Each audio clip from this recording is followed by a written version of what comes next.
இயற்பியல் எனும் ஜோதிடம். கன்னி லக்கணம். சனி 9 முதல் 12 வீடுகள். பலன்கள். 9ஆம் வீடு ரிஷபம். சனி நட்பு வீடு. அதிர்ஷ்டம் தாமதம், கடின முயற்சி, பின் வெற்றி, தந்தையுடன் முரண்பாடு, ஆன்மீக எண்ணங்கள். 10ஆம் வீடு மிதுனம்.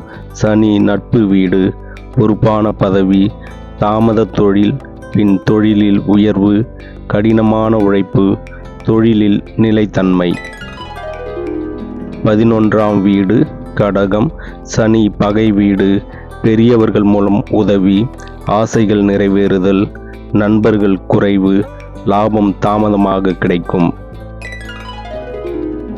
12ஆம் வீடு சிம்மம். சனி பகை வீடு. ஆன்மீக துன்பம், தனிமை, மன அழுத்தம், வெளிநாட்டு வாழ்க்கை, வீண் விரயங்கள். நன்றி, வணக்கம்.